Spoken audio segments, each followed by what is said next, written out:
Vamos atualizar, antes de apresentar aqui os convidados para a primeira roda para analisar o caso Master, vamos atualizar o dia, um dia muito intenso nessa cobertura. O caso Master voltou a levantar suspeitas, como eu disse há pouco, sobre o Supremo Tribunal Federal. Dias Toffoli, esse relator do caso, resolveu emitir uma nota para defender a maneira como conduziu o processo. E já Alexandre de Moraes teria conversado com Daniel Vercaro horas antes do dono do Master ser preso pela primeira vez em novembro de 2025. A reportagem é de Luciana Amaral, direto de Brasília. A nota de Dias Toffoli detalha cronologicamente ações que o ministro tomou enquanto ainda era relator do caso Master no Supremo. Já ao final da nota, o magistrado frisa: até o dia 12 de fevereiro de 2026, data em que deixei a relatoria do caso, nenhum material havia sido encaminhado ao Supremo Tribunal Federal. Toffoli se refere aos resultados das perícias da PF sobre celulares apreendidos em operações contra Daniel Vercaro e outros investigados. No final de janeiro, a PF realizou uma série de depoimentos com investigados ligados ao Master e ao BRB, que tentou comprar o banco de Vercaro no início de 2025.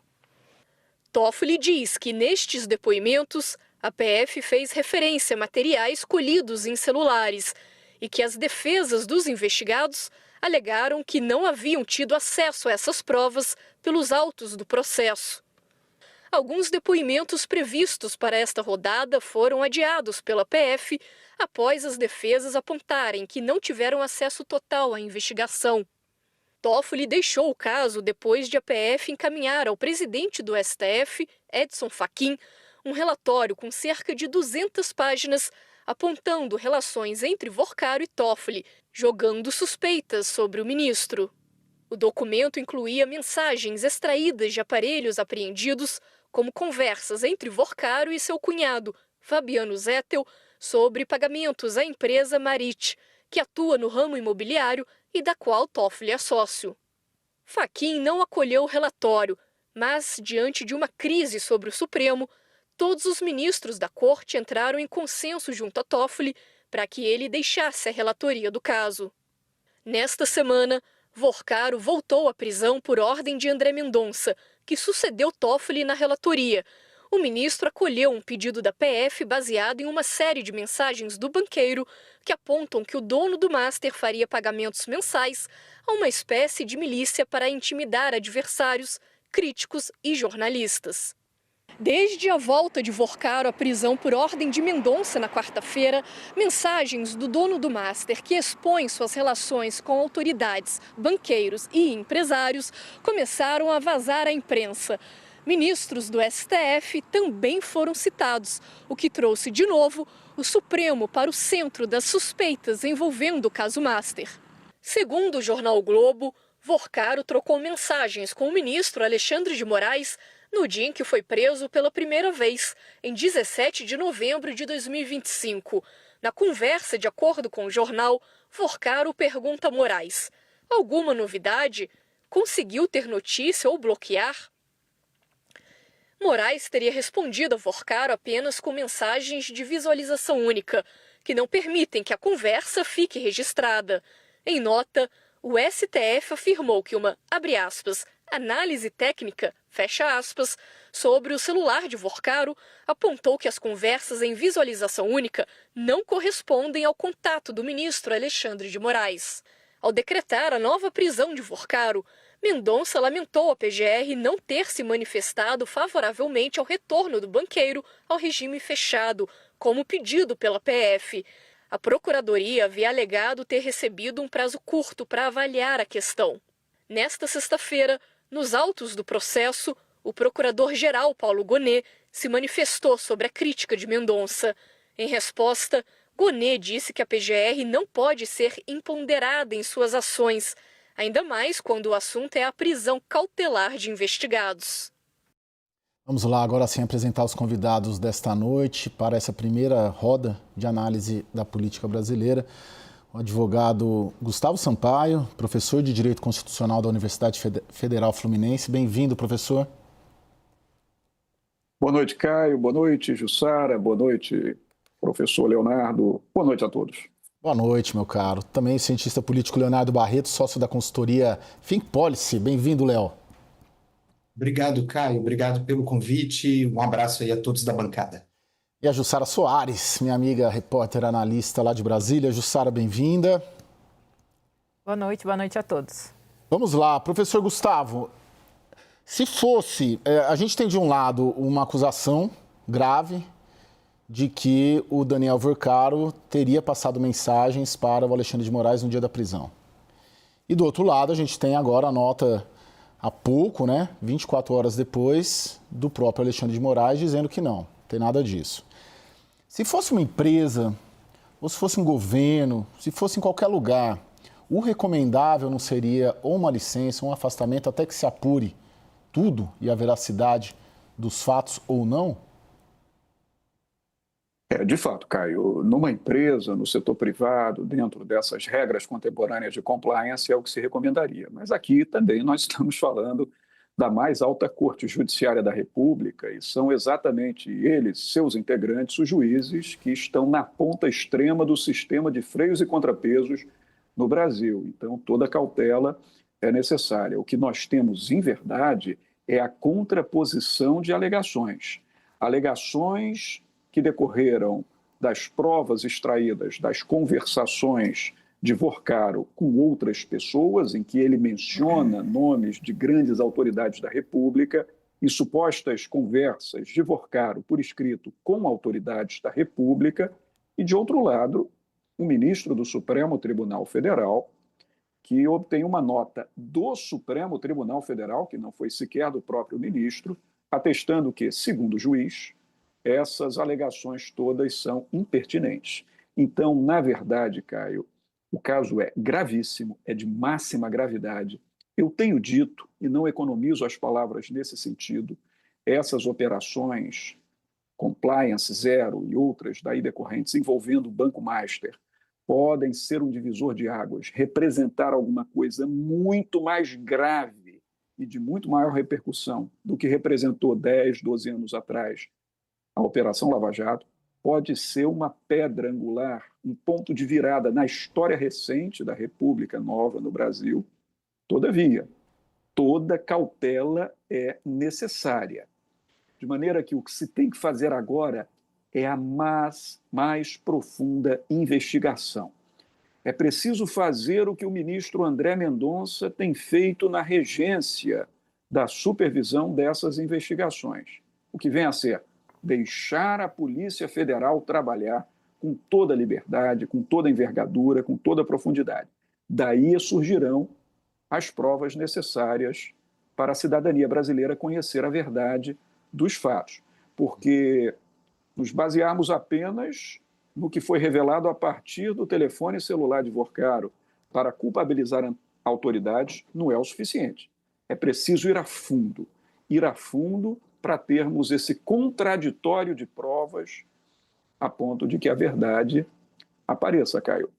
Ô, Léo, tem várias questões bacanas aí, importantes, relevantes do professor, mas eu queria comparar o momento Moraes com o momento Toffoli, isso num prazo de 1 mês, 2 meses. A crise que o Moraes está levando para o Supremo Tribunal Federal, na sua visão, é igual, maior ou menor do que a crise que o Toffoli levou para dentro do Supremo Tribunal Federal, no caso Master? Boa pergunta, Caio. Eu acredito que é uma crise maior, porque, querendo ou não, ali, olhando para a situação do ministro Toffoli, você estava falando de relações comerciais envolvendo um empreendimento, bens privados, e no pouco que eu conheço, nesse caso, existe um contrato, a pessoa que é titular do contrato não prova os serviços prestados até agora, né?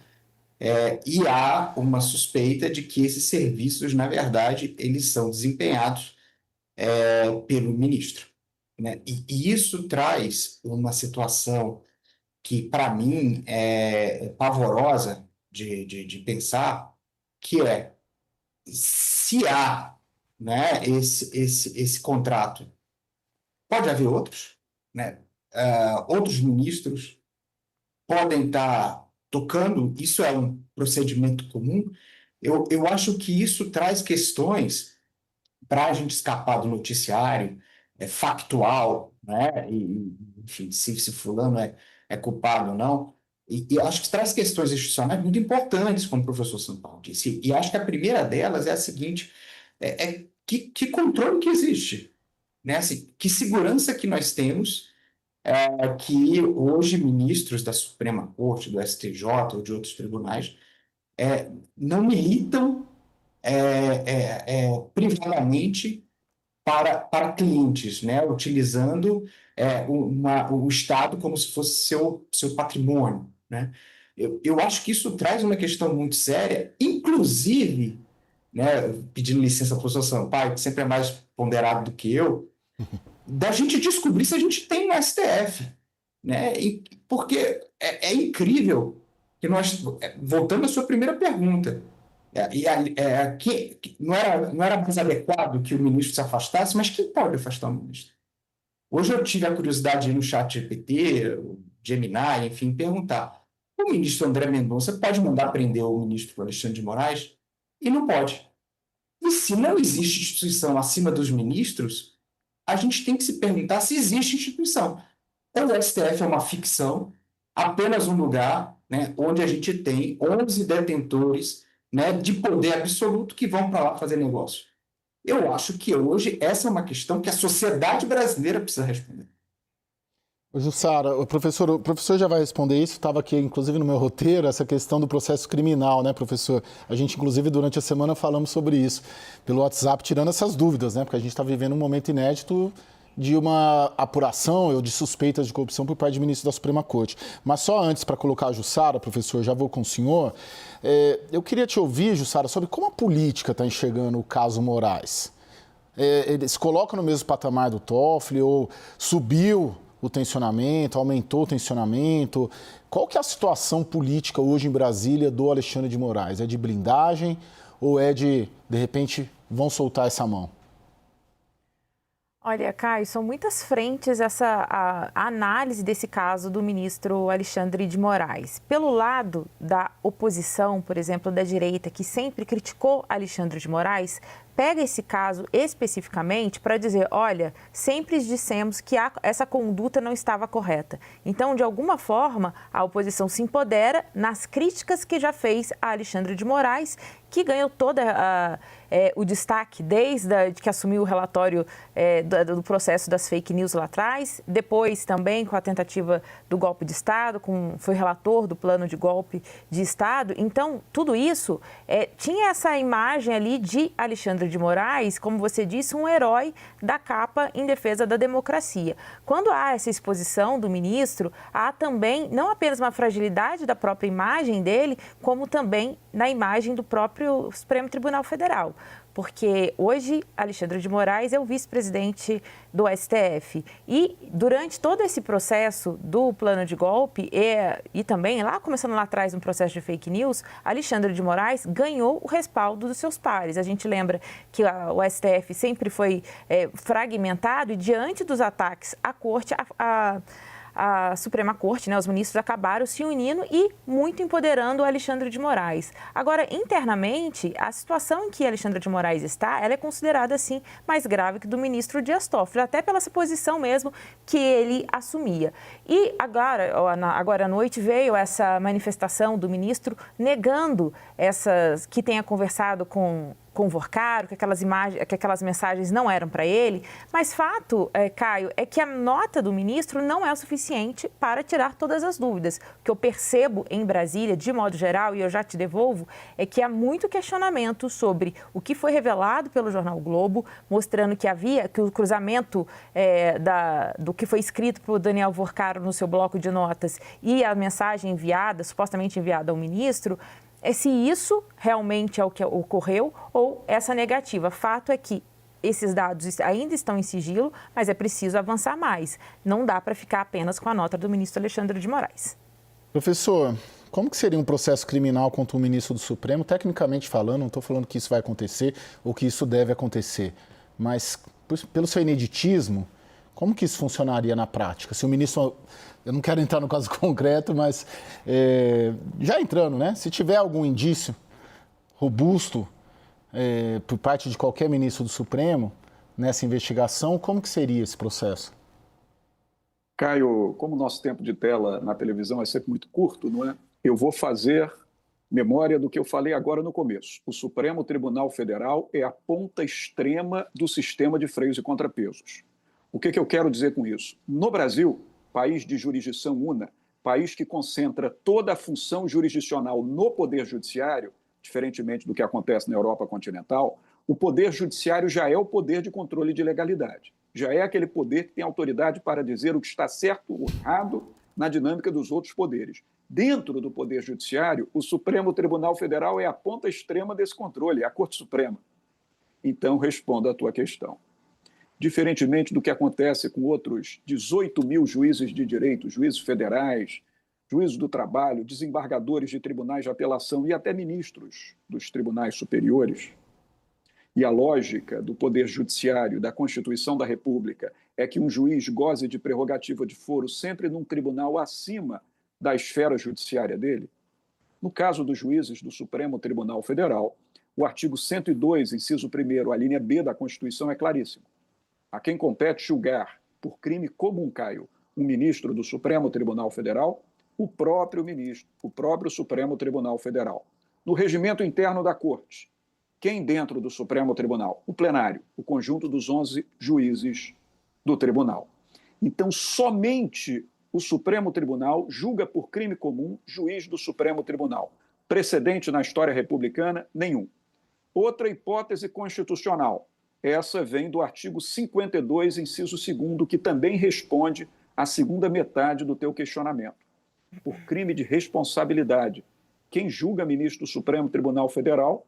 O Senado Federal. Em 137 anos de República, não temos nenhum caso de impeachment de ministro do Supremo Tribunal no Senado, o que não quer dizer que não venha a acontecer o primeiro. Estamos em tempo de grande transformação. E aí, Caio, para concluir, eu sou forçado, nesse limite entre análise jurídica e análise política, a te dizer o seguinte: Vorcaro é, no mínimo, muito inteligente. Para fazer tudo o que ele fez, esse cidadão tem um nível de inteligência acima da média. Quando ele cita nessas conversações dele, e note, Caio, eu não estou aqui fazendo defesa de ministro do Supremo, não me cabe isso. Também não estou sendo promotor de nenhum deles, acusador de nenhum deles. Quando ele cita muitas autoridades judiciais nas conversas, até com a namorada, com outras pessoas, o que me veio à mente de início é que ele talvez estivesse pré-questionando algum futuro cataclisma na vida pessoal dele, o que é muito comum nessas pessoas que funcionam em esquema de máfia. E caso os seus portáveis pessoais, seus comunicadores pessoais fossem apreendidos, haveria prova contra, ou pelo menos indício, contra muitas autoridades da República. E aí eu te digo, não creio neste momento nem num processo crime por crime comum no Supremo Tribunal, pelas razões mais do que sabidas. O Supremo Tribunal é como uma concha que, quando nela se toca, se fecha, se protege. E não creio em crime de responsabilidade sendo apreciado no Senado, porque no Senado a petição de impeachment de um ministro do Supremo Tribunal começa pelo presidente da Casa Legislativa, que faz um primeiro juízo de admissibilidade, e se passar por esse juízo monocrático do presidente da Casa, é que se abre uma primeira comissão de senadores para se fazer um segundo juízo de admissibilidade, para depois, se aprovado, instaurar-se o processo crime de responsabilidade por uma outra comissão, para, ao fim e ao cabo, julgar-se aquele acusado perante os 81 senadores integrantes da Casa Legislativa. Na presidência da Casa Legislativa, nós temos Davi Alcolumbre, que é mencionado nesse coquetel de comunicações, toda a relação dele com o Amapá, onde o Amapá Previdência verteu mais de 300 milhões de reais de investimento no Banco Master, e outras tantas autoridades, aqui no meu estado também, estado do Rio de Janeiro, Rio Previdência, a autarquia previdenciária investiu mais de 950 milhões de reais no Banco Master. É a autoridade dos três poderes de todas as esferas de governo possivelmente envolvidas ou beneficiadas. E acho que a estratégia de Vorcaro foi deixar suspeita e indício contra todos. convidando a um consenso nacional pela impunidade. Então, nota, o que se tem que fazer agora para concluir, que eu extravasei o tempo? É investigar caso a caso. Eu não posso presumir que o ministro do Supremo Tribunal está envolvido. É preciso investigação competente, prova competente, Polícia Federal funcionando muitíssimo bem. Agora, Caio, para concluir, se vierem as provas, será necessário que o Supremo Tribunal Federal corte na carne. Sim. E se vierem as provas, será necessário que o Senado Federal supere esses mais de 136 anos de história e chegue ao primeiro episódio de impeachment. Por que eu estou dizendo isso?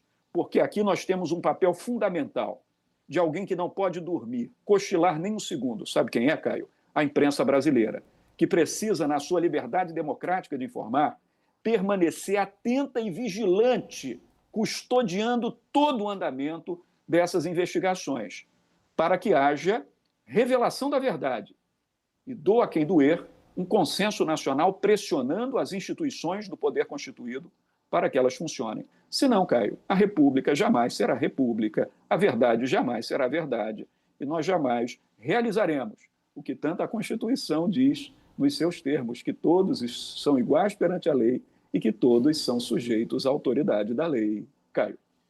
E aí, Léo, eu sinto que o professor é um pouco mais pessimista em relação a essa possibilidade de avançar. Eu estou um pouco mais no seu grupo, mas é uma reflexão que nós que estamos fazendo essa cobertura da imprensa, e esse caso só está onde está hoje, muito em razão da imprensa, do Banco Central e da Polícia Federal.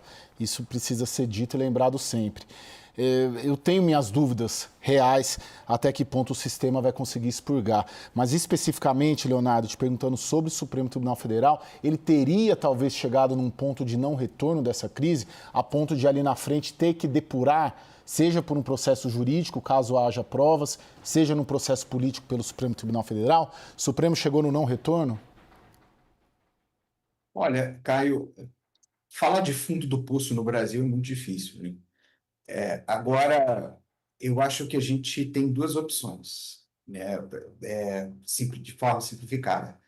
A primeira delas é investigar e seguir o caminho, né, que o professor Sampaio trouxe, lembrando também da participação do senador Alessandro Vieira no WW essa semana, onde ele se mostrou que as instituições elas precisam funcionar mesmo toda a descrença, toda a desconfiança. Agora, existe uma outra possibilidade, que é nós caminharmos para instituições zumbis, né? O que são instituições zumbis? São instituições que não fazem, né, mais o seu papel, não tem mais qualquer tipo de confiança das pessoas. Depois desse processo todo, que tipo de fé pública, que tipo de credibilidade os ministros, por mais que mas não provou o celular ali, o meu perito contrariou o seu, mas o fato pela enésima vez, a gente tem que lembrar daquele ditado de honesto e de ser honesto e de parecer honesto. E o Supremo Tribunal Federal, alguns ministros, não tomam qualquer cuidado nesse sentido, né? Então, assim, a gente tem um outro cenário muito negativo, que é uma instituição zumbi, né? Uma instituição onde os ministros, alguns ministros, são mortos em vida, né? A organização, aí eu falo o STF como instituição, não tem qualquer capacidade de lidar com isso. E aí vai se empurrando com a barriga, esperando o próximo escândalo cobrir esse que nos alterou. Esse não é o conceito da ciência política, não, tá, Caio? Mas é um conceito, é uma frase, é uma metáfora que expressa a maneira como muitos ministros e muitos senadores e muitos deputados hoje veem como deve funcionar o governo, né? Como as instituições, como escritórios de gestão patrimonialista de negócios privados. Agora, achar que as pessoas vão olhar e vão aplaudir, não, elas sabem o problema, o máximo que elas vão fazer é se tornar mais cínicas, né, em relação à qualidade das suas instituições, e aí o Brasil vai demorar um pouco mais para atingir esse processo de desenvolvimento institucional que o professor trouxe e que nós tanto queremos, né? Ô, Jussara, o Daniel Vercaro hoje chegou em Brasília, um presídio de segurança máxima, um cara que viveu tudo que a gente está vendo, que ele viveu nessas mensagens, e já se sabia também, uma ostentação intensa. Cresce as chances de um sujeito desse, que tinha uma vida como essa, está agora num cubículo de 9 metros quadrados, fazer uma colaboração premiada? Parece sim, Caio, e algumas pessoas que algum tempo atrás, algumas semanas, viam uma delação mais distante, agora começam a pensar o seguinte: Daniel Vercaro começa a ver a corrosão do seu patrimônio, pode ver numa delação uma tentativa, inclusive, de negociar, pelo menos proteger parte do que ele tem, e fazer um ressarcimento, claro, ressarcimento aos cofres públicos, eventualmente. E, por outro lado, Caio, também tem uma avaliação de que há um avanço de que esse caso possa chegar a familiares de Daniel Vercaro. Ele já tem Fabiano Zete, o seu cunhado, que também foi preso, pode chegar a irmã dele, pode chegar ao pai, que também foi citado na investigação. Então, vai criando um cenário, condições para que essa delação passe a ser considerada. Então, o que me dizem neste momento é que eles vão esperar agora esse julgamento, né? Precisa ser referendada a decisão do ministro André Mendonça sobre a prisão na próxima semana, vai ser julgado pela segunda turma, e aí essa questão da delação pode começar a ficar mais clara, mais óbvia. Mas você estava citando, Caio, sobre as relações de Vercaro e como isso também foi usado como um seguro dele em determinados momentos.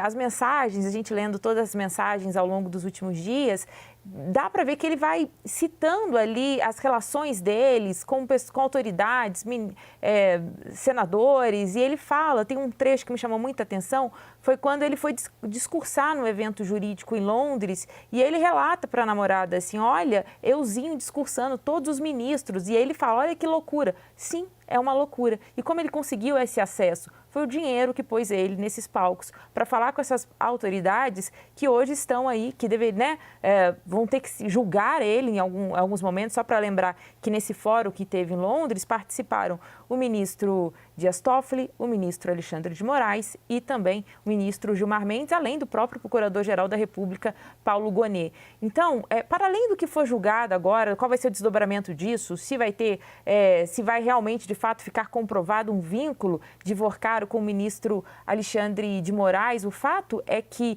ao menos esse caso, deveria, a gente não sabe se vai acontecer, rever justamente essas relações de ministros do Supremo Tribunal Federal com pessoas que o dinheiro vai colocando nessas rodas que deveriam, pelo menos, se manter mais distante. Professor Gustavo, já estamos sob uma nova Lava Jato? Bem mais do que isso, Caio. Certamente muito além do que a Operação Lava Jato. Não tenha a mais remota dúvida quanto a isso. O diferencial será se vai permitir ou não que a Polícia Federal siga adiante nas investigações com independência e autonomia.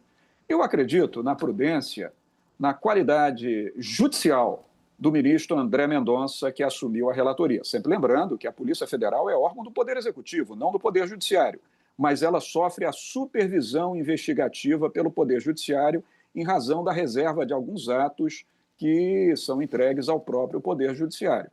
Até o momento, André Mendonça está fazendo o quê? Guarnecendo a autoridade à Polícia Federal. Essa é a sua tarefa. Esse é o seu maior dever. Mais alguns metros caminhados e, certamente, as operações empreendidas em 2026 vão deixar na história a Operação Lava Jato como algo muito pequeno. Agora, se nós teremos um desfecho efetivamente capaz de levar a efeito a responsabilização criminal de quem tiver envolvimento, já isso não acredito tanto, Caio. Houve um tempo em que eu me considerava um Policarpo Quaresma, eu acreditava na República, mas eu não quero morrer louco acreditando nessa instituição sonhada por Rui Barbosa lá em 1889.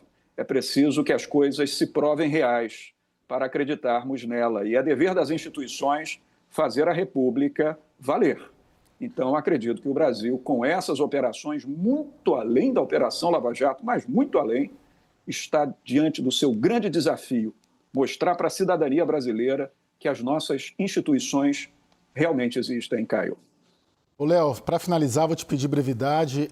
O André Mendonça e a Polícia Federal conseguem derrotar o bloqueio que o sistema fará para que essas investigações não avancem? Ah, Caio, eu acho que a gente precisa olhar também para o papel que os outros ministros vão desempenhar, né? A gente tem que olhar um pouco para a segunda turma, depois tem que olhar para o papel do presidente, mas eu acho que a gente precisa olhar especialmente para a opinião pública, para a opinião publicada, para a imprensa e para o trabalho de mobilização da opinião pública para que essa máquina possa caminhar. Eu realmente acho que uma boa parte desse processo vai depender do rigor e do acompanhamento da opinião pública. Tanto a Polícia Federal quanto o ministro André Mendonça hoje dependem desse apoio, né, da opinião pública para poder forçar a porta e permitir que essas investigações aconteçam e, como o professor citou, no segundo momento, para que as responsabilidades possam ser distribuídas.